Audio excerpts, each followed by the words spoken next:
Првиот човек на Комерцијална банка Хари Костов во јануари годинава бил на распит во обвинителството за организиран криминал и корупција. Обвинителка го испрашувала за случајот банки, во кои се оштетени македонски компании за десетици милиони евра. Непосредно по повикот, обвинителката Лидија Раичевиќ, која го водеше случајот, не беше реизбрана за да ја заврши истрагата за овој случај. За предметот банки постапуваат две обвинителства, но истрага води финансиската полиција. Во двете пријави на МВР, банкарите се ословени како криминална мрежа, која со измами и лажни трансакции испумпала десетици милиони евра од познати македонски фирми. Блиски луѓе во управните и надзорните одбори на банките, иако не смееле, самите на себе си одобрувале кредити. Подоцна со парите затворале ненаплатени кредити од физички лица и фирми, докупувале акции и го укрупнувале капиталот на банките. Оштетените обвинуваат дека Македонија со години е заложник на банкарско подземје, а кочењето на истрагата е поради разни центри на моќ контролирани од банкарите.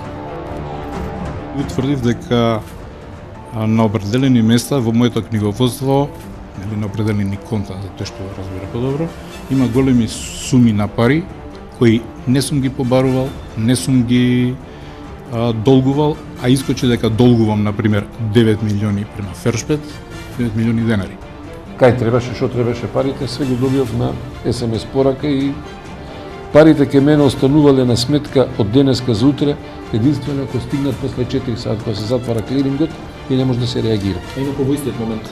Како доаѓаат, одма се префрлаат таму кај што ќе побараат да се префрлат. Државата затаила, оштетените реагирале на Народната банка, Катастарот, Комисијата за хартии од вредност, Антикорупцијската комисија и други државни органи останале глуви. Че се работи за финансиски тероризам кон Република Македонија. Користејќи ги неповрзаните лица, една група на бедни луѓе, се зборам во моралот бедни, значи тоа се екстремно богати, успеале да ја стават државата во заложничко улога.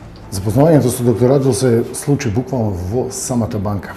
Кога бев повикан од еден од генералните директори или членови на управен одбор, Делчо Крстев, кој ме повика да разгледам ситуација на една болница која што е кај нив на некој начин заглавена со кредити. Кога требаше да се одобрат први побараните 600.000 евра, банкарите не оценија, ни кажа дека нема да добијаме 600.000 евра, туку ќе добијаме позитивна оцена од 1 милион евра нов кредит, меѓутоа 400.000 евра да ги вратиме назад во банка.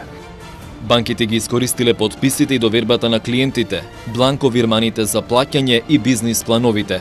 Нивните сметки биле користени за да се прикрие криминалната шема на банкарите. Како може ова да се случува во нашава држава, да се перат пари од Кичево во Кичево или од Скопје во Кичево, мене ми е нејасно. Да се перат пари, на Фарските острови, Белинезе, вамо, таму.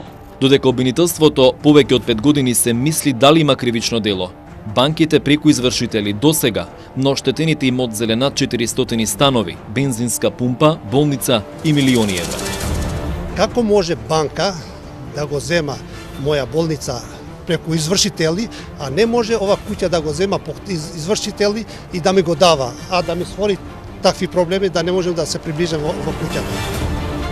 Инвестбанка е собственост на Фершпет, Хепос е собственост на Фершпет, Комерцијална банка има собственост на Фершпет, Мак Промет М е собственост на Фершпет. Единствениот кој што не е собственик тука е Кубос.